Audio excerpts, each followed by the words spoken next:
Muito obrigado, igreja, pela oportunidade, pelo convite. E eu estava com essa dívida.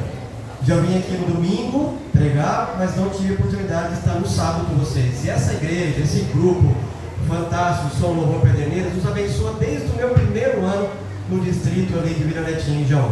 Então eu senti essa dívida de estar aqui no sábado com toda essa igreja e poder conhecer todos os irmãos. E eu tenho orado desde que conheci vocês para que essa igreja termine logo, amém?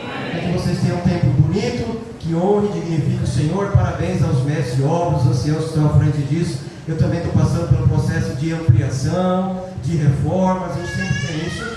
Então a gente ora bastante, Deus abençoe vocês. E com certeza logo em breve vocês vão estar nesse tempo aí. E bem-aventurados. Eu costumo dizer que bem-aventurados hoje são aqueles que têm ar-condicionado. Amém? Não sei se você concorda comigo. Sim. Não é? Bem-aventurados aqueles que têm ar-condicionado. Brincadeira, gente. Bem-aventurados aqueles que vivem com o Senhor, porque os seus caminhos são planos, são seguros e são cheios da bênção de Deus. Amém? Minha esposa mandou um grande abraço para vocês. Ela não pôde estar, como foi mencionado aqui, infelizmente, ontem à noite nós descobrimos que ela está dengosa. Tivemos ali um dia bem difícil, ela estava reclamando, e à noite, depois que levei meu filho para o Clube dos Bravadores, na igreja aqui do Frequente dos Bravadores, eu queria passar a noite lá, sabe? Eles iam fazer uma noite dos jovens, bravador, tudo mista, iam comer uma pipoca lá, um negócio, iam passar o sábado juntos. Levei lá, voltei para casa, levei ela no médico, fizemos o teste, fiquei com ela quase até meia-noite. Nossa, vocês estavam com ela até meia-noite aqui, providenciando essas decorações bonitas, e parabéns por isso, né? Eu estava lá no hospital com a minha esposa, tomando soro. A graça dela está bem, é só um período de repouso agora, por isso que ela não pôde estar aqui. Está bem cansada, é um negócio tremendo isso aí, né? Ela mesmo falou, como é que o mosquitinho que a gente nem enxerga consegue derrubar o ser humano, né? Eu falei para ela, você é mais forte que ele, porque ele morreu, viu? Vocês ouviram falar esse negócio aí, né? Que ele pique morre. É um miserável mesmo, né? Não é? Esse mosquito ali. Você manda ela tomar própolis. Própolis. Ele elimina pelos poros e não pega. Elimina. Eu vou seguir o conselho da senhora, viu? Que tudo que vem nessa hora é bom. Ela está lá tomando os remédios, está se medicando, está em repouso. Minha cunhada está lá cuidando dela, mas eu peço a vocês que orem. E orem pelos demais enfermos também. Eu fui lá no hospital ontem e tinha outros também. Tinha um senhor de 75 anos de idade, está 15 dias com dengue, não cura. E a gente sabe que com uma idade avançada um pouco mais lento o processo. Mas se tem mais gente também, em Pederneiras, às vezes tem um irmão aqui, ore por eles. Amém? Eu fico muito feliz novamente de estar aqui. Sinto uma gratidão enorme por essa igreja, por esse grupo que está conosco lá nos ajudando desde o primeiro ano, vocês se lembram? Lá na chácara, Batista Primavera, e o distrito ama vocês também. Gosto da música de vocês, da maneira que vocês fazem, e eu espero essa manhã poder trazer uma mensagem que toque no coração dos jovens desta igreja. Tá bem? Eu quero que levante as mãos aqui, quem é jovem nessa igreja? Ui, ainda bem que você sabe que você é um jovem. Então, já que você é um jovem, faz o seguinte agora, cumprimenta o jovem que está do seu lado aí. E dê para ele, feliz dia do jovem. Isso, cumprimenta ele aí, ou ela. Cumprimenta o jovem, ainda dá um sorrisão. Isso aí, que gostoso, né? Ó, não tem melhor coisa do que cumprimentar alguém sorrindo, com alegria. Aí o povo aqui empolgado, eu já vi, hein? Eu vi aqui, o povo gosta. Vou dizer, então é o seguinte, ó, agora faz o seguinte, ó. Vai dar um abraço em você, bem apertado assim, ó. Bem apertado. Isso. Abraço em você, não, você, abraço. Então esse é o meu abraço em você, tá? Não posso abraçar todo mundo, mas eu estou aqui abraçando vocês, pelo carinho e consideração. Todos nós somos jovens, porque para quem vai viver a eternidade, não se conta tempo. Não sei se você já percebeu, meu irmão. Nossos seres criados, os anjos, os outros mundos são eternos, eles não contam tempo, para eles não existe jovem, velho, não existe isso. Para a eternidade todo mundo é jovem, é bonito, é grande, da altura desse prédio aqui, acho que uns 4 metros de altura, e deve ser uma raça de gente muito bonita, porque mesmo depois do pecado eu olho muita gente bonita. Você se acha bonito, sim ou não? Sim. Você tem que se achar bonito, cara, olha no espelho toda manhã e fala assim, imagem de Deus. Mesmo que algumas telhas caíram, mesmo que o cabelo não seja aquele seu som, né? As mulheres que não tem cabelo liso, gostam de cabelo cacheado, gosta de cabelo liso, aquela coisa toda. Olha no espelho e se acha acha a imagem de Deus que você é. Então se acha lindo todo dia, o provérbio fala isso. Como você se vê, assim você é. Entendeu? Olha lá no espelho, eu olhei já, gente, e eu falei de vez em quando para mim, quem é essa pessoa aí? Já olhei, porque outro dia eu olhei uma foto minha, não trouxe, esqueci, depois outro dia eu trago para vocês. Uma foto que o meu pai comprou para mim, um Fórmula 1. Sabe aqueles carrinhos que era de pedalar assim, né? Sabe, triciclo, aquela coisa? Eu adorava a Fórmula 1 e eu vivi na época do Senna, aquela coisa que a gente acordava cedo para assistir o Ayrton Senna. Quem assistiu o Ayrton Senna aí? Acordava de madrugada, aquela coisa louca, né? Parecia a Copa do Mundo quando o Senna ganhava. E eu lembro que meu pai me deu um carrinho e eu vi a foto, eu tinha 10 anos de idade, naquele carrinho, com o cabelo até em cima do olho aqui. Aquele monte de cabelo. A cabeça maior que o corpo. A cabeça cresce primeiro na criança, né? O pé vai crescendo primeiro. E eu olhei para mim hoje no espelho, comparei aquela criança e falei, não sou eu.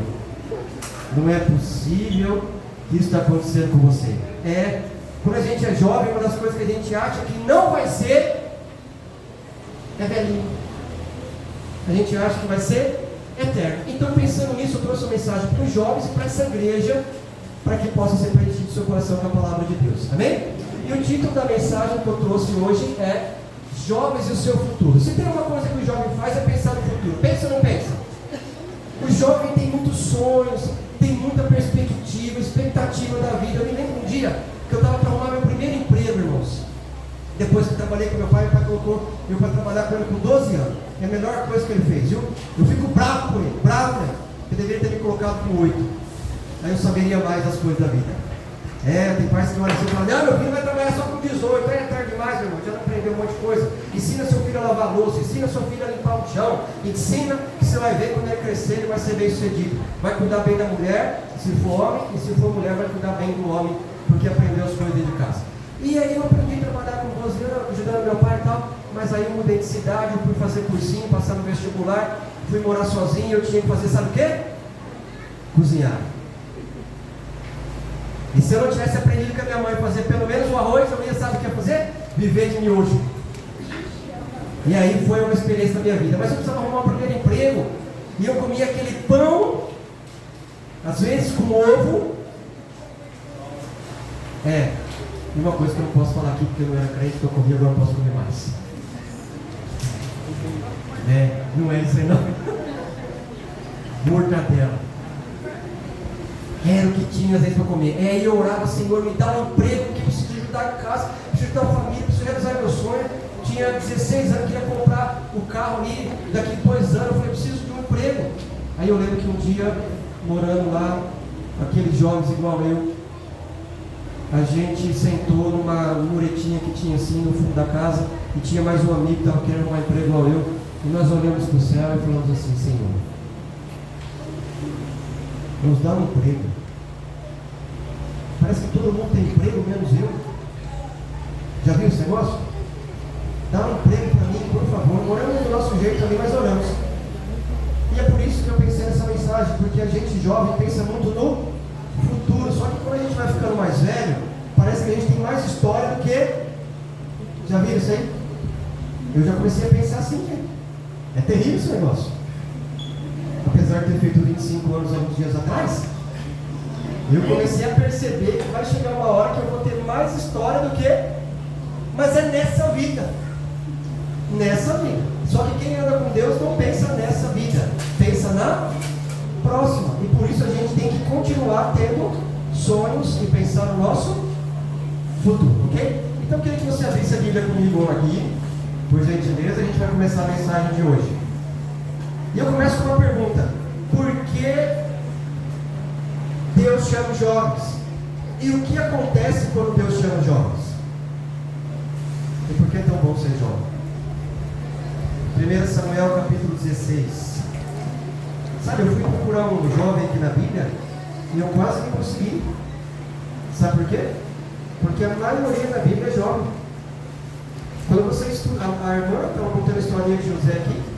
Eu não sei se vocês perceberam. Você acha que a história da criação é um grande relato bíblico? Sim ou não? Você acha que a história da criação é um grande relato bíblico? Sim ou não? Gente, vamos lá comigo, tá? Não quero ficar sozinho não. De novo. Vocês acham que o relato da criação é uma grande história? Sim ou não? Sim. Mas sabe quanto capítulo Deus usa para falar? 1 ou 2 no máximo. Agora Deus deu tanta atribuição aos jovens que tem mais de 20 capítulos do Gênesis só para falar de um homem chamado José. Você acha que os jovens são importantes? Quando você lê o Gênesis, a criação é uma história grande. O dilúvio é uma história grande. Mas a maior parte do Gênesis é para falar de um jovem que foi fiel a Deus. Mas não é dele que eu vou falar, eu vou falar de outro. Segundo a imagem lá, você deve imaginar quem é. Em 1 Samuel 16 fala de um jovem. Nós vamos ler aqui alguns textos. 1 Samuel 16, 1. Abriu a Bíblia? Sim ou sim? Com o celular, né? 1 Samuel 16, 1. Abriu aí? Feche seus olhos, vamos orar. Senhor Deus, amado Pai, a nossa gratidão, Senhor, por despertar mais um sábado com vida e com saúde. Obrigado pelo privilégio de estar na tua igreja e hoje comemorar o dia do jovem adventista. Jovens que fazem a diferença no mundo. Jovens que levam a tua mensagem, que levam a salvação a pessoas que estão perdidas. Pai querido, usa-me como instrumento de suas mãos, mais uma vez, para falar ao teu povo. E hoje, nesta manhã em especial, a teu povo da igreja de Pederneiras. Que a tua mensagem alcance o coração de cada um e que saiamos daqui repletos do teu Espírito. Oramos em nome de Jesus. Amém. 1 Samuel 16:1 diz assim. Vamos fazer o seguinte, quando eu parar de falar, vocês falam. Combinado? Aquela coisa? Igreja bem animada aí. Disse o Senhor a Samuel: até quando terás pena de Saul, havendo eu rejeitado, para que não reine sobre Israel? Enche um chifre de azeite e vem e enviar-te a Jessé, o belemita, porque dentre os filhos me provi um. Então você sabe do contexto. Deus tinha chamado Saul para ser o primeiro rei de Israel, no contexto em que Israel não queria somente Deus, queria ter um rei. Chamou Saul, não deu certo, e agora Samuel estava triste, porque Samuel era o profeta que tinha ungido Saul. Mas aí Deus fala para Samuel: Samuel, não fica triste não, vai até Belém, e lá tem um homem chamado Jessé, e um dos filhos dele eu escolhi para ser o meu. Escolhi para ser meu. Gravem isso. Deus escolheu. Agora veja o que acontece. Vamos continuar lendo o texto. Vou olhar aqui, ó. 1 Samuel 16, 6, 7. Olha a atitude do profeta. Vocês conhecem bem a história. Sucedeu que entrando eles viu a Eliabe e disse consigo: certamente este está perante o Senhor, o seu ungido. Porém o Senhor não disse a Samuel: não atentes para a sua aparência, nem para a sua altura, porque eu rejeitei, porque o Senhor não vê como o homem vê o exterior, porém o Senhor vê o... É um texto muito conhecido, mas aqui eu queria despertar em vocês a reação do profeta. Irmãos, Deus tinha falado para Samuel: vai até Belém, pega um dos filhos de Jessé, e ele vai ser o meu rei. Aí, naturalmente, Samuel chega a Jessé, e ele olha um rapaz alto, de boa aparência, grandão, forte, formoso de espírito de profecia, viril. Sabe quem era? Eliabe. E aí ele olha para Eliabe e fala: esse vai ser o rei de Israel. Com certeza está aqui o rei de Israel. Só que aí Deus fala assim para ele: Samuel, tudo errado. Não é ele não, porque você está olhando o exterior, mas eu olho o interior. Você sabe a história. E o que eu queria dizer para vocês aqui? Muitas vezes jovens são chamados para a igreja para trabalhar, pessoas são chamadas para a igreja para trabalhar, e a gente baseia o chamado de Deus em achismo ou em aparência. Está tudo errado. Tudo errado. Qual foi o erro de um profeta de Deus aqui? Ele fazer uma comparação e uma base no achismo. Ele olhou para Eliabe e falou: eu acho que é esse. Eu acho. Quantas vezes a gente acha e acha errado? Outra questão que ele errou aqui: comparações. Por que Samuel comparou? O primeiro rei de Israel, quem ungiu foi ele. E ele lembrava que Samuel era como? Alto, formoso, viril, de boa aparência. Então agora ele olha um homem do mesmo padrão que Saul e ele pensa, não é isso o rei. Nós não podemos fazer comparação entre os filhos de Deus. Não podemos fazer comparação entre um e outro, entre ninguém. Nem entre nós e as pessoas fora da igreja. Porque segundo a palavra de Deus, todos somos pecadores. E o achismo e as comparações interrompem o fluxo de Deus no trabalho e na missão. Esse foi o profeta Samuel. Agora olha o pai. Você quer ver como que o pai de Davi via ele? Que é o homem que nós vamos falar. O jovem que nós vamos falar. Vamos agora para o verso 11 e 12. Está conseguindo enxergar aí? Verso 11 e 12, no mesmo capítulo 16. Olha o pai de Jessé. Perguntou Samuel a Jessé: acabaram-se os teus filhos? E ele respondeu: ainda falta mais um moço que está cuidando das ovelhas. Disse, pois, Samuel a Jessé: manda chamá-lo, pois não nos assentaremos à mesa até que ele venha. Então mandou chamá-lo e fez entrar. E ele era ruivo, de belos olhos e de boa aparência. Disse o Senhor: levanta e unge, pois é ruivo. Vocês conhecem isso? Davi parece que não era alto, era ruivo. Sabe o que é ser ruivo? Ser diferente. Você costuma ver uma pessoa ruiva assim todo dia? Ele era ruivo, mas porém ele tinha boa aparência, olhos claros. Era bonito o sujeito aqui. Só que o pai não dava bola para ele não, porque quando Samuel foi ungir o rei, Jessé apresentou todos os filhos: Eliabe, Abinadab, Samar e os outros 4, os 7, mas não chamou Davi. Olha que pai. Por algum momento parece que Jessé não dava o devido valor ao filho mais jovem. E a gente sabe que na antiguidade tinha a questão da primogenitura. O filho mais velho, ele daria metade dos bens da família, seria aquele que seria colocado no lugar do pai, para cuidar do resto da família, quando o pai viesse a falecer. Se não fosse o primeiro filho, seria o segundo. Então veja, numa sequência cronológica, Davi era o 8º. Dificilmente seria um líder da família de Jessé.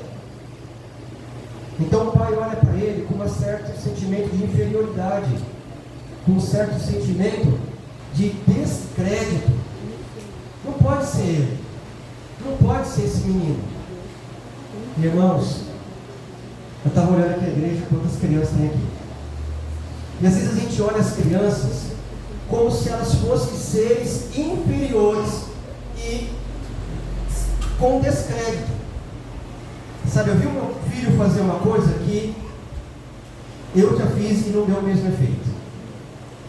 Um dia eu fui almoçar na casa de umas famílias, eu não vou falar para vocês, talvez vocês saibam. E meu filho falou para as pessoas, não eram da nossa terra. E aí meu filho falou para as pessoas assim: ai, a gente não come isso aqui. Criança não. Gente, é totalmente verdadeiro, sincero e honesto. E a gente não ia comer mesmo. Mas a gente estava pensando como nós ia falar ali. Na criança fala, pum. E sabe o que acontece? A reação dos adultos é diferente. Quando você fala com um adulto, a reação é uma. Mas quando a criança fala, é diferente. Parece que os mais velhos dão ouvido para a criança. Não para os adultos, mas para a criança sim. Então, primeira coisa que eu queria deixar para vocês aqui: nunca olhem para as pessoas com achismos. Nunca olhem para elas com descrédito, como fizeram o pai e o profeta ali. Porque Deus, quando apareceu Davi, falou: é este que eu escolhi. Porque eu não olho a aparência, eu não olho estatura, eu não olho banco, eu não olho conta, eu não olho casa, eu não olho carro, eu não olho roupa, eu não olho nada. Eu olho as pessoas. Eu olho dentro, o interior delas. Olha o que o texto vai dizer para nós aqui, ó. Patriarcas e Profetas, página 638, irmãos. Eliabe não temia ao. Se ele tivesse sido chamado ao trono, teria sido um governante orgulhoso e... Mas o que o profeta tinha visto? A beleza exterior. Mas Deus enxerga a beleza interior. Continuamos vendo.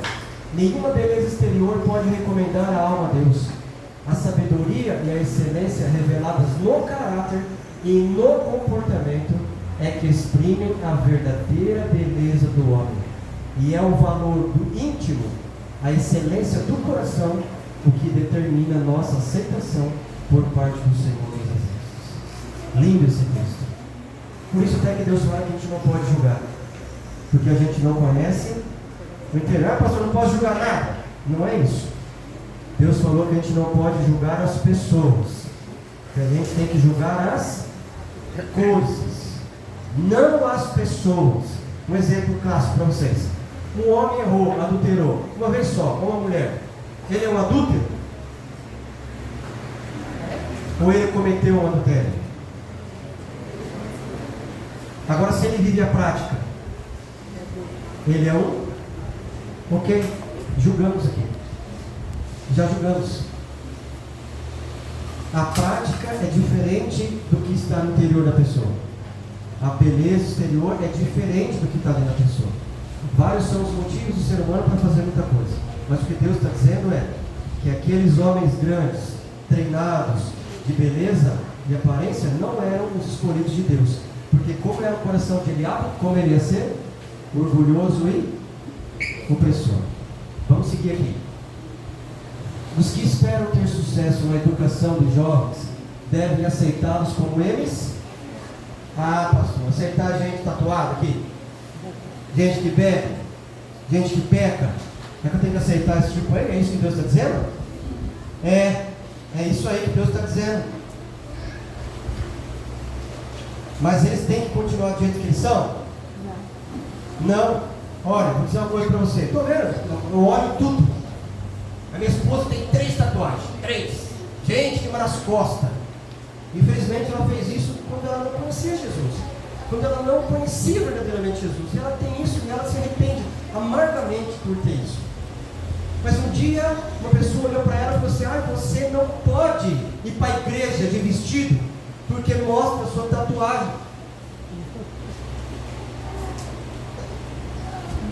Um dia nós fomos cantar num coral da igreja. Estava um frio tremendo, gente. Esse negócio está sendo gravado, né? Estava um frio tremendo, não se aguentava. Aí minha esposa falou: não consigo, eu quero cantar no coral, mas não consigo. Pôs uma calça, uma sexta-noite, só para ensaiar, sábado. Pronto. Daqui a pouco surgiu alguém: como é que ela vem de calça aqui ensaiar? Minha esposa saiu chorando da igreja assim, por atrás de nós lá. E eu falei: por que você falou isso? Ainda falou o nome dela: ó, não quero que ninguém venha ensaiar no coral de calça igual a Simone. Um dia uma jovem foi cantar, estudou a Bíblia junto comigo e a minha esposa, foi cantar na igreja. Primeira vez que ela cantou. Estava cantando aqueles hinos que é só você acompanhar, como é que chama isso? Vocês que são da música. Playback estava cantando ali. Tinha acabado de se batizar, foi chamado para começar a participar, estava cantando playback, animado, mais feliz ali.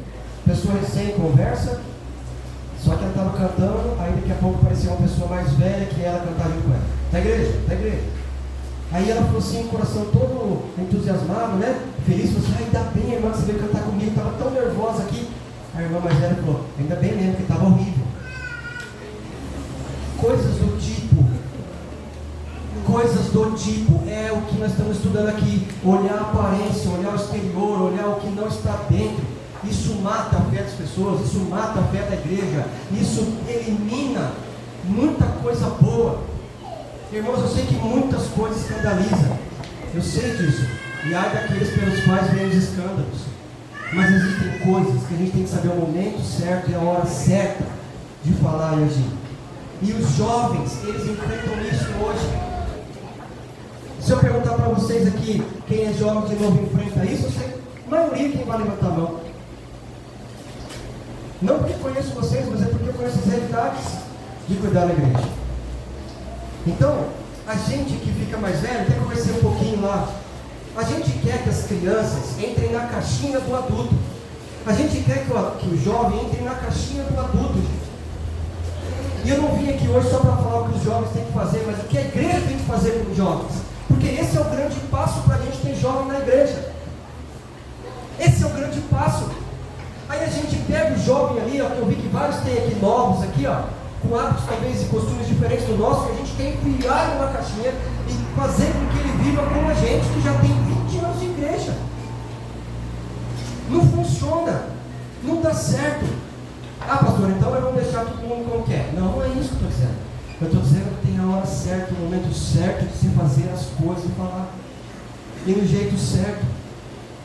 Se nós fôssemos levar pela nossa ótica as coisas, quantas vezes a gente erraria, como quase o profeta errou ali? E se não fosse Deus falar para ele, olha Samuel, você está errado, ele teria escolhido alguém errado para servir o Senhor. E o processo seria desastroso. Porque o texto sagrado, inspirado, diz que Eliabe seria um líder orgulhoso e opressor. Quem gosta aqui de gente opressora? Orgulhosa. Então veja, os que esperam ter sucesso na educação dos jovens, estou falando aqui de quem? Dos seus filhos, dos seus sobrinhos, dos seus amigos, dos seus vizinhos, devem aceitá-lo como são. Não como deveriam ser, nem como serão quando saírem da sua instrução. Uma vez eu escutei a história de um pastor amigo falar que chegou numa classe de jovens e tinha um menino lá com uma camisa do Palmeiras. Acha, na igreja, com uma camisa, e essa camisa é pecado mesmo. Essa daí é pecado. Misericórdia. Brincadeiras à parte. Mas veja, que interessante. Chamaram o pastor, tem um menino lá, camisa do Palmeiras, na sala do jovem. Só que esse menino estava começando a ir na igreja, estava aprendendo a fé adventista há pouco tempo, e ele estava com a lição toda preenchida. Tá bom para vocês? Estava com a camisa do Palmeiras na sala. Não quero entrar em certo e errado aqui, não quero entrar nesses méritos, a gente sabe o que é certo e errado. Mas eu quero dizer uma coisa, houve uma comoção da igreja. Parece que, nossa, agora desandou mesmo, agora virou Babilônia. Mas ele estava com a lição todos preenchidos, e quanta gente de gravata não estuda a lição.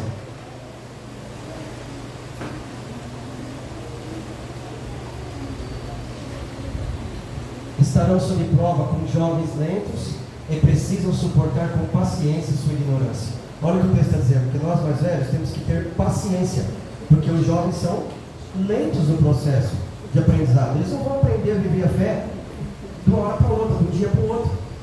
Vocês podem ajudar os seus jovens, não por revelar os seus defeitos, mas por fielmente corrigir o que erra. O que esse texto simples quer dizer para nós?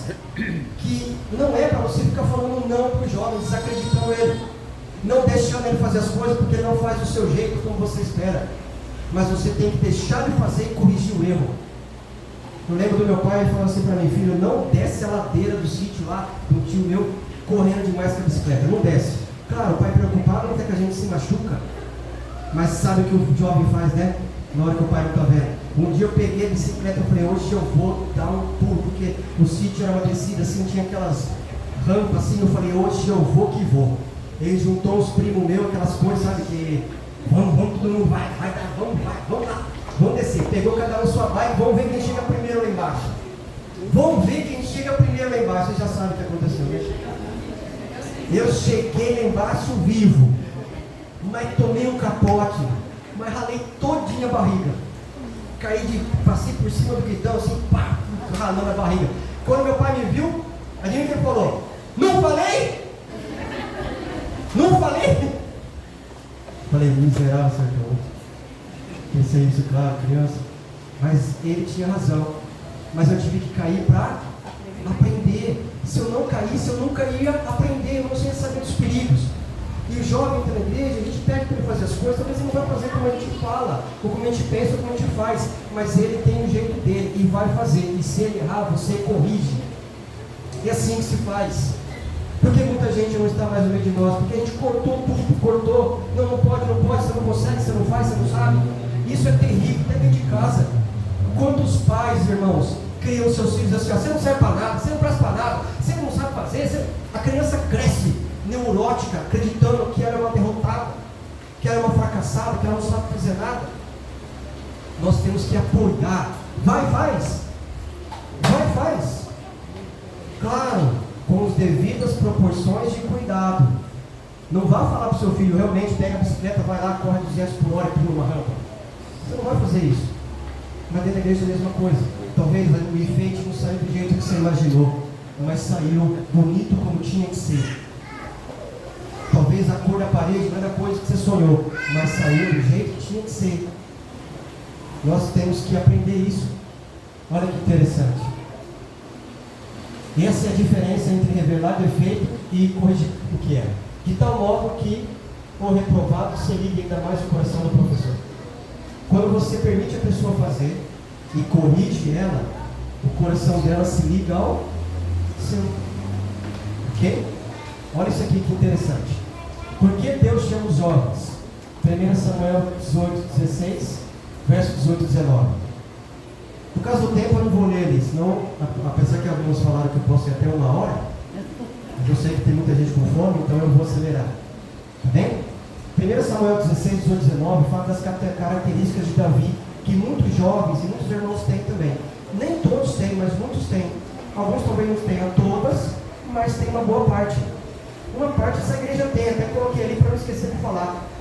Olha ali, quando o rei Saul estava atormentado, o velhinho Saul estava atormentado porque tinha deixado de seguir o Senhor, ele pediu alguém para tocar música para ele. E aí o servo do rei sabia de Davi, de alguma maneira sabia, a Bíblia não fala como, mas sabia. E ele começou a classificar as qualidades de Davi. E olha a primeira coisa que ele fala: Davi sabia tocar. Ah, parece uma coisa tão simples, né? Tocar aqui uma guitarra, violão, baixo, tantos instrumentos que tem aqui. Parece simples, mas saber tocar exige muita dedicação, muito compromisso e muita força de vontade. E cantar também. Exige ou não exige? Meu filho está aprendendo a tocar violão. Eu vou parar quieto para você ficar mais fácil. Eu acho que eu tive uma infância bem agitada. Não, pode andar, pode andar. Vou tentar me segurar aqui. Mas veja, meu filho está aprendendo a tocar violão. Pensa que é fácil? Essa semana ele falou: pai, eu vou ter que fortalecer os meus músculos, porque meu braço está todo doendo de tanto tocar. E o dedo também. Ainda tem as paletinhas lá, mas está aprendendo. E eu vejo quanta dedicação tem que ter. Então, se Davi sabia tocar harpa, é porque ele tinha algumas características. Ele era uma pessoa dedicada, comprometida e tinha força de vontade para fazer as coisas. Ok? Deus seja louvado por essa igreja, pelo grupo que tem. Porque eu sei que vocês precisam de tudo isso aqui: dedicação, compromisso, força de vontade e passar por cima de muita coisa. Vamos lá. Forte e valente. Ele era forte e valente. O que é essa palavra que queria dizer? Que Davi era destemido e não tinha medo. Os jovens têm medo? Não, os jovens pulam a cachoeira de ponta cabeça. Os jovens correm 200 por hora de skate.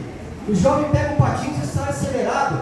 Mas se a pessoa velha faz, mais experiente, porque começa a ter medo. A gente começa a ter umas experiências na vida, ver tanta triste, coisa tristeza, jornal, é internet, mas a gente começa a ver tanta coisa triste que a gente começa a ter medo de tudo. Eu conversei um pouquinho lá esses dias em casa e conversei na sala dos jovens hoje. O meu pai falava assim para mim: não faz isso, filho, não faz isso, não faz isso. Quando eu conversei com a minha avó e descobri o que meu pai fazia, foi a lamentação do meu pai.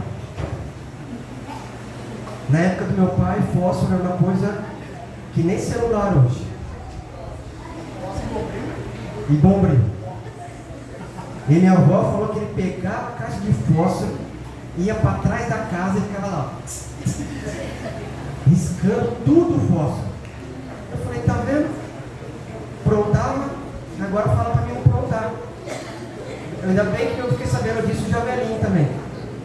Mas veja, Davi era uma pessoa sem medo. E lembrando da pergunta: por que Deus chama os jovens? Davi também era tido como homem de guerra. Cuidava de ovelhas. Você acha que cuidar de ovelha é um homem de guerra ou não? Davi tinha que enfrentar os seus medos, os perigos de enfrentar lobos, caçadores, leões, ursos, o medo de não saber onde tinha água fresca, como o Salmo 23 fala para as ovelhas tomar, pastos verdejantes. Era um homem de guerra. E que depois nós vamos ver que enfrentou um urso e um leão para defender as ovelhas do pai. Também tinha tristezas, porque algumas ovelhas eram abatidas, talvez mortas, roubadas. Então ele era triste com isso. E ele tinha que enfrentar isso. Todos os sentimentos de um homem de guerra. Sisudo em palavras. Davi era firme no que falava, sério, sensato. Boa aparência, né? Tinha uma aparência saudável. E também o Senhor era com ele. Característica fundamental que o homem viu. Que o Senhor era com ele. São características que talvez todos nós temos. Ou talvez tenhamos algumas. Mas Davi tinha todas elas. E é por isso que Deus chama os jovens. Porque os jovens conseguem se adaptar fácil. Conseguem se aprimorar. Conseguem se moldar. Eles estão abertos. Estou certo ou estou errado? Você acha que é mais fácil dar estudo bíblico para um jovem ou para uma pessoa mais experiente? Quem você acha que aceita o evangelho mais fácil? O jovem ou a pessoa mais experiente? Muito mais fácil, está no processo de aprendizado. Está no processo de se aprimorar, de conhecer. E olha aqui. Pulei. Por que a pergunta ainda? Por que Deus chama os jovens? 1 Samuel 17,15. Olha o passado dele. Deus olha o passado, o presente e o futuro da pessoa. Deus olha o passado, o presente e o... No passado, quando a gente lê aqui, Samuel 17,15, diz assim, ó. Davi, porém, ia com Saul e voltava para apacentar as ovelhas de seu pai. Olha aqui os jovens. Os jovens, eles são dinâmicos. Eles não falam não, eles vão e fazem. O camarada já cuidava das ovelhas do pai. Já tinha um trabalho árduo, pesado, de grande responsabilidade. Aí Saul ainda chamou para tocar harpa para ele. E olha o que Davi fazia. Corria para Saul tocar harpa e corria cuidar das ovelhas. Corria para Saul e cuidava das ovelhas. 2 empregos de um jovem de poucos anos. Força. Aquelas qualidades que a gente viu. Destemido, coragem, valoroso, vai à frente. O jovem poucas vezes fala não quando ele tem uma boa ideia, quando ele se sente participante de algo. Irmãos, sabe qual é o maior desastre hoje? É chamar pessoas para servir, ou as pessoas serem chamadas para servir, e escutar assim, ó, não dá, pastor, não consigo, não posso, não dá. E às vezes a gente sabe que não dá, realmente não pode, tudo certo. Mas os jovens não se abnegam quando eles enxergam as coisas com um propósito, quando eles enxergam algo nobre, eles não se negam. E esse menino corria para atender o rei e corria para atender o pai. E o pai que não dava muito crédito para ele. E ele corria e atendia. E eu louvo a Deus por essa igreja, porque ela é viva. Ela é animada, ela tem jovens. Eu tenho igreja que não tem jovem. Às vezes eu chego no culto, parece um funeral. Aqui tem música, tem sorriso. Por que eu pedi para vocês cumprimentarem, irmãos? Porque é tão gostoso receber um sorriso. Sorriso produz endorfina, viu? Melhora a sua qualidade de vida, manda os três embora. Por isso sorria. Por isso olha nos olhos das pessoas com alegria. O nosso povo tem que ser assim. Às vezes a gente recebe visita e chega na igreja, é um povo triste, desanimado, que só sabe reclamar e pedir oração de lamentação. É lamentação em cima de lamentação, parece que Deus não existe. É só cruz credo. Cadê a honraria ao nome de Deus? Cadê aquelas pessoas que falam, Deus fez isso por mim, Deus está cuidando de mim, Deus me abençoou, minha vida é um milagre? Você gosta de ouvir isso? Claro que gosta, ninguém gosta de ouvir. Às vezes as perguntas hoje se tornaram educacionais, né? Tem perguntas hoje que se tornaram só educacionais, não realmente interessadas. A gente pergunta assim para as pessoas, você está bem? Torcendo para falar que está. Para você não perguntar o que não está bem, porque ela vai desabafar, ela vai começar a falar e você não quer ouvir. Os jovens não. Eles têm os defeitos deles? Tem. Todo mundo aqui já foi jovem. Nós temos os defeitos. Mas nessa parte, eles vão e fazem o que tem que ser feito. Eles atendiam o rei, e no passado ele atendia o pai. Mas qual era o sonho de Deus para ele no futuro? Quando você olha aquela imagem ali. Quando Deus olhou para Davi, ele via um pastorzinho no passado. No presente, ele era o quê? Servo do rei e pastor. Mas e no futuro? Quem ele era? Um rei. Davi havia se mostrado bravo e fiel no humilde ofício de pastor, e Deus o escolhera para ser o capitão do seu povo. Às vezes, né? Tem umas pessoas que falam assim: nossa, eu nunca sou chamado para nada. Talvez é porque você nunca fez nada. Faz alguma coisa e você vai ver que você vai chamar atenção. Quando Deus olhou o passado de Davi, é que ele enxergou por que ele poderia ser rei.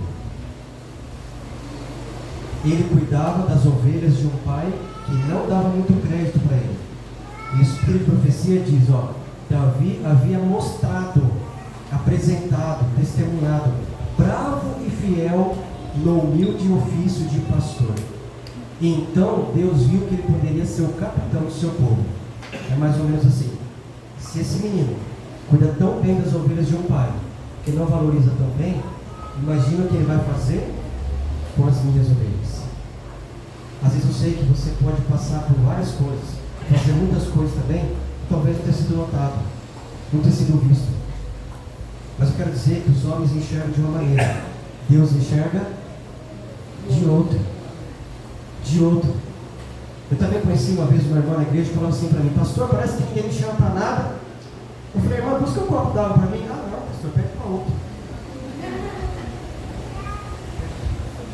Vive se negando, vive falando não se mistura, não tem atitude, vive falando não. Aí ninguém chama mesmo, chega uma hora que você tem que falar. Vou chamar para quê? Já vai falar? Não. É assim. Aí depois o outro faz. Aí o outro faz o que era para ela fazer. Aí ela fala: tá vendo? Olha lá, se fosse eu fazia de outro jeito. Ainda fala assim. Irmãos, isso aqui é tão sério que a gente tem que pensar. Tão humilde e modesto como antes de sua unção, o pastorzinho voltou às colinas e vigiava e guardava seus rebanhos com tanta ternura como sempre. Olha o que Deus vê. Por que Deus chama os jovens? 1 Samuel 17, 24 e 33. Eu não tenho tempo de ler. Mas o texto diz assim: que os filisteus se levantaram contra o reino de Deus. Você deve ter lido essa história muitas vezes. E quando os filisteus se levantavam, povo forte, povo armado, povo que tinha espada, que tinha um exército grande, que tinha escudo, sabe como ficou o povo de Deus? A Bíblia diz no verso 24 do capítulo 17: todos os israelitas, vendo aquele homem grande, né? Quem é aquele homem grande que gritava? Golias. Diante dele temiam grandemente. Como é que estava todo o povo de Deus perante Golias, gente? Com medo. Um povo todo apático, que não pregava mais o evangelho, que não saía de casa, que não fazia pequeno grupo, que não fazia clube, que não vinha pregar, que não cantava mais. Aquele povo que só se nega, que só se esconde, que não faz. Era assim que estava o povo de Israel, do rei até o mais inferior dos servos. Todo o povo de Israel, a Bíblia diz, que estava com medo. Nem o rei saiu, trocando palavras hoje, nem o pastor saiu, nem os anciãos saiu, nem os líderes saiu, ninguém saiu. Ninguém. O povo estava tudo com medo, o povo estava escondido, tremendo as pernas, e ninguém se preocupava em ir lá lutar com o grande homem. Ninguém se preocupava com o povo, a fim de ter coragem de ir lá lutar. Nem o rei. E aí se levanta um menino e fala assim: olha, eu vou lá lutar, eu vou lá. E aí sabe que os irmãos dele falam para ele, os irmãos mais velhos: não vai não, porque você é só um pastorzinho de ovelha. Mais uma vez vem descrédito sobre Davi, mais uma vez botaram ele para baixo, balde de água fria. Você não sabe, você não consegue, você é só um pastorzinho. Como é que você vai enfrentar o gigante? Como é que você vai descer do bíblia? Como é que você vai fazer isso? Como é que você vai fazer aquilo? Você é só um pastorzinho, você não sabe fazer nada de bom. E sabe o que está falando isso para ele? Ele abre o irmão mais velho, que era um soldado de guerra, era um general, que vinha aí na frente, tinha todas as bênçãos para ir lutar, mas não foi. E aí Davi, então, depois de falar com os irmãos, uma atitude nobre, irmãos, de Davi, Ellen White fala isso também. Davi poderia muito bem ter olhado para o irmão e falado assim: ó, você deveria ir para a guerra. Você deveria ir para a guerra. Você que deveria dar sua Bíblia. Você que deveria fazer pequeno grupo. Você que deveria fazer isso, aquilo. Mas ele não faz nada disso. Ele simplesmente fala: eu vou. Eu vou. E é por isso que tem aquela camisa de alguns anos aí atrás dos jovens. Porque os jovens dizem: eu vou. Davi teve uma atitude nobre de não apontar o outro, o erro do outro, ou falar que era a responsabilidade do outro. Ele simplesmente fala: eu vou. E ele vai. E aí o rei de alguma maneira ficou sabendo, o Saul. Ele falou para ele: não, você também não pode ir, porque você é apenas um menino.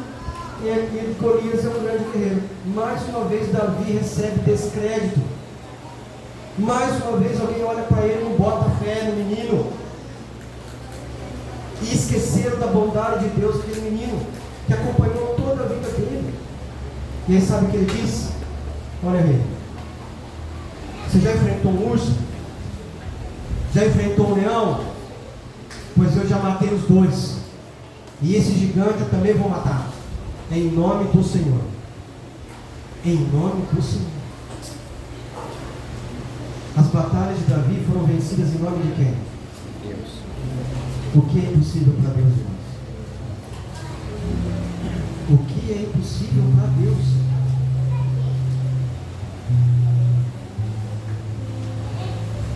Você sabe da história. Davi vai e destrói o gigante. Acerta uma pedra no meio da testa de Golias. E ele cai de frente. Davi corre, pega a espada, corta a cabeça do Golias, mata o mal pela raiz, para não se levantar. Você não pode deixar o mal se levantar na sua vida. Corta logo pela raiz. Corta logo. E na sequência, sabe o que acontece? Uma das coisas mais lindas. Diz a Bíblia, em 1 Samuel 17, 52, 53, dessa maneira. Então, depois que Davi derrubou Golias, os homens de Israel e Judá se levantaram e jubilaram e perseguiram os filisteus até Gate e até as portas de Ecrón. E caíram os filisteus feridos pelo caminho de Saíro até Gate e até Ecrón. Então voltaram os filhos de Israel de perseguirem os filisteus e lhes despojaram os seus acampamentos. Depois que Davi foi, o povo se levantou. Depois que Davi derrotou o gigante, o povo se levantou. Às vezes você é o Davi. Você precisa se levantar. Não para criticar os irmãos mais velhos, não para falar para o rei ir, mas para você ir e influenciar outros a ir. Ninguém influencia, motiva outros através de crítica, através de perseguição. Nós motivamos as pessoas quando nós fazemos, quando nós estamos na guerra, nós chamamos outros. Quando Davi foi e derrubou aquele gigante que todo mundo estava com medo, então todo mundo se levantou e foram lutar contra os filisteus. Os jovens podem exercer o dobro da influência na vida dos amigos em comparação com o adulto. O dobro.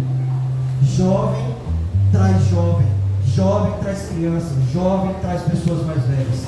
Os mais velhos dificilmente traz jovens, porque a gente não fala as mesmas linguagens, a gente não consegue dialogar.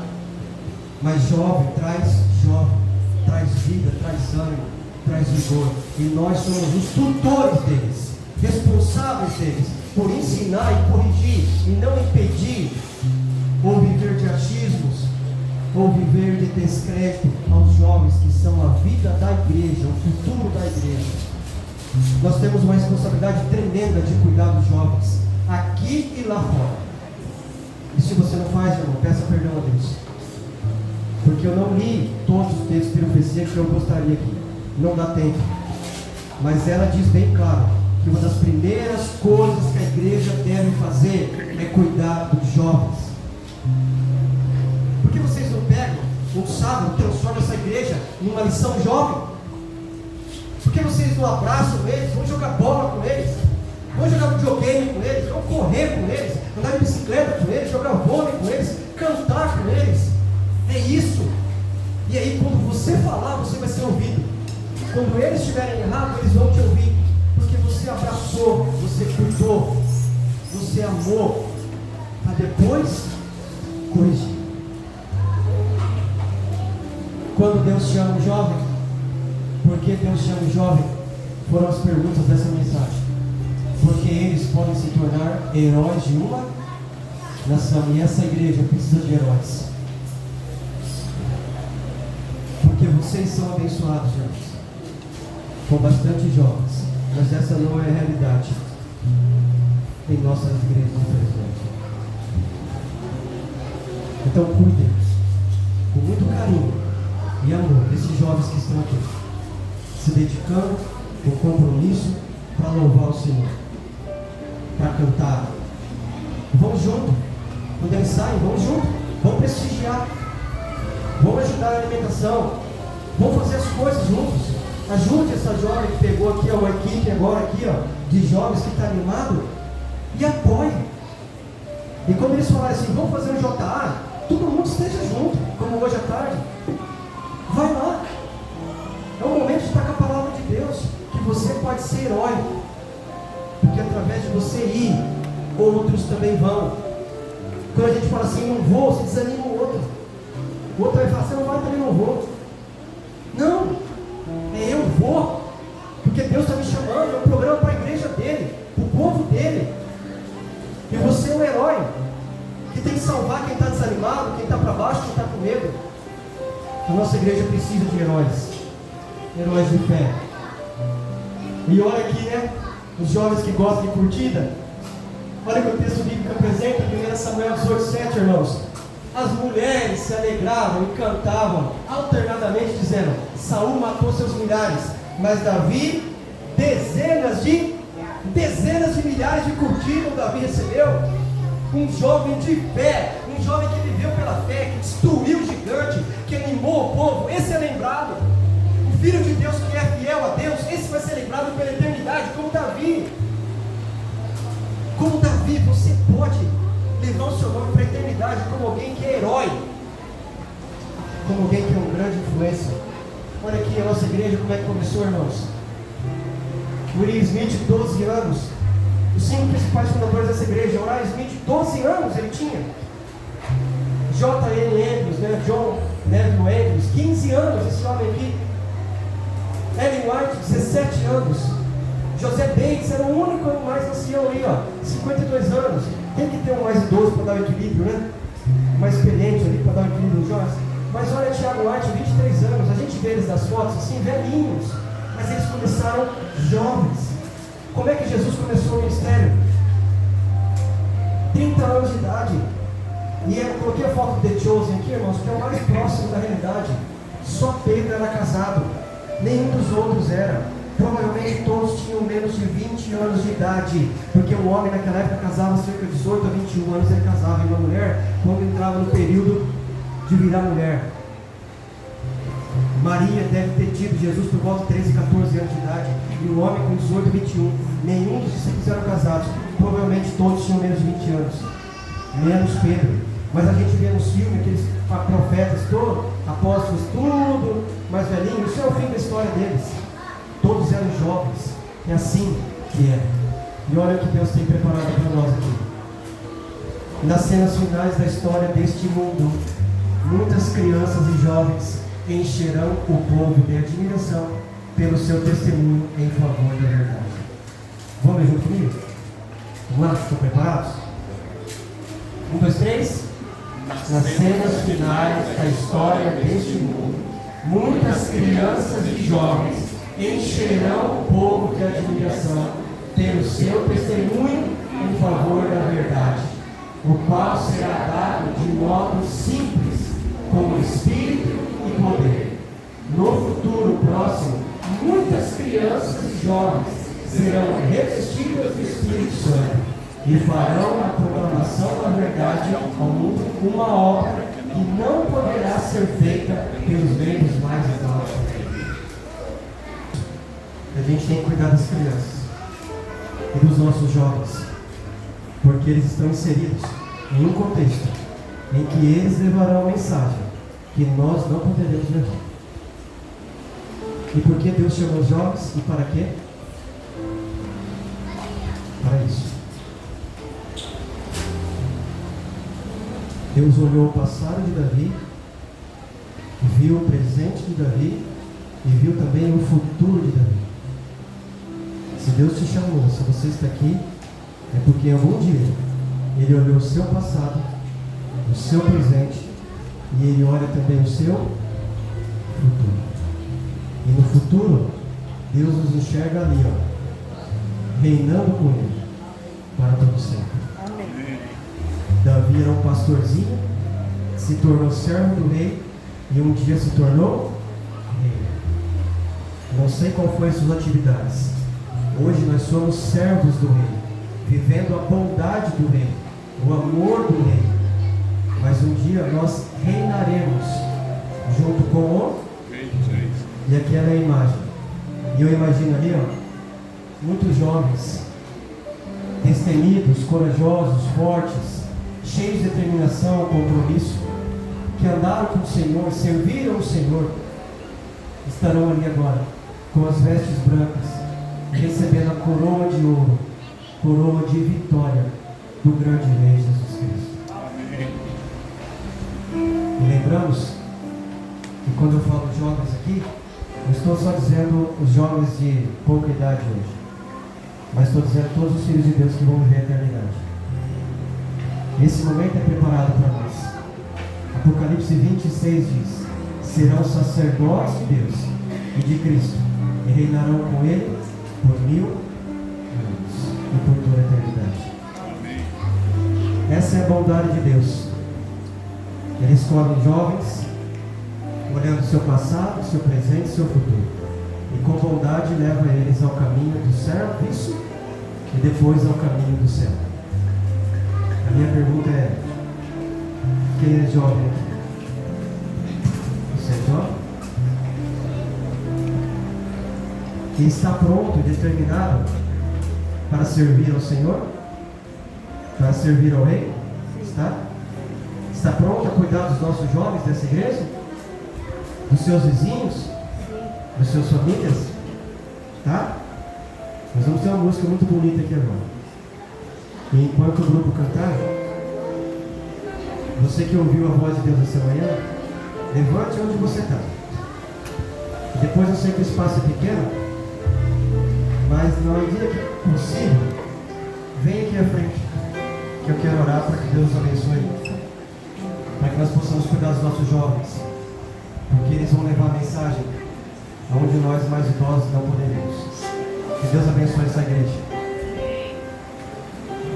E essa petição eu faço em nome de Jesus. Amém.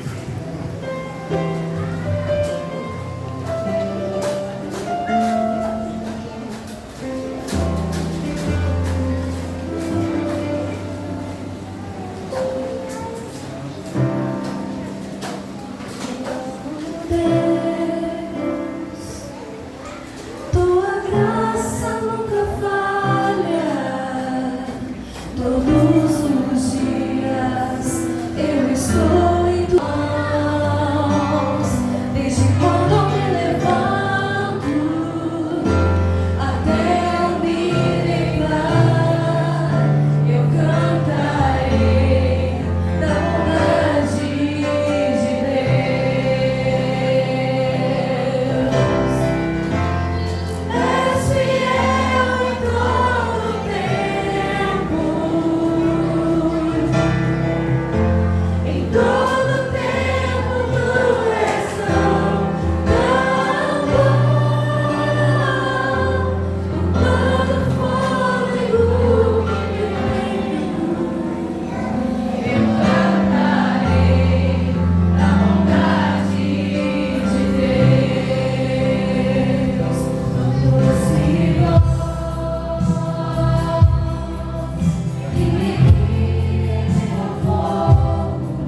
Nessa manhã, Deus tem falado a você.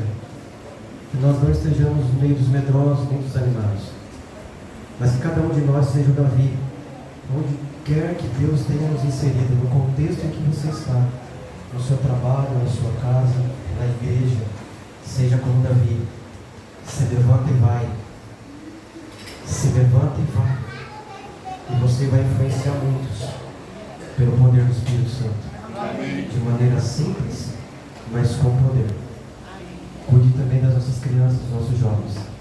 Eles só querem um abraço, uma oportunidade de se sentirem pertencentes. E aí eles vão ser heróis também. Heróis de fé. Heróis da igreja. Heróis empreendedores. Vamos orar? Senhor Deus, a Tua palavra foi falada nesta manhã. E ela foi ouvida pelos Teus filhos que estão aqui em pé dizendo, Senhor, que querem ser heróis. Sabem que o Senhor olhou o seu passado, o seu presente, e olha para cada um deles com esperança de um dia estarem recebendo a coroa de vida eterna das mãos do Senhor. Mas aqui, Senhor, enquanto não estamos na Tua presença, não estamos reinando com o Senhor por todo sempre, estamos aqui para Te servir, para lutar as batalhas do Senhor, para cuidar das ovelhas, assim como Davi fez. Ajude, Senhor, essa igreja a ser uma igreja unida, harmoniosa, em que jovens e pessoas mais experientes lutem juntos as batalhas do Senhor. Que todos sirvam o Rei, que é o Senhor, com o melhor que possui, com dedicação, com compromisso, com vontade, com coragem, com força, com forma destemida, ousada. Que por onde eles forem, que as pessoas possam olhar eles como aquele homem olhou Davi, como alguém que o Senhor era com ele. Abençoe a igreja de Pederneiras, a cada família que está aqui essa manhã, aquelas que não puderam vir, e principalmente os nossos jovens, nesse Dia Mundial do Jovem Adventista. E que eles preguem o Evangelho, cheio de energia, força e poder do Espírito, onde quer que eles estejam.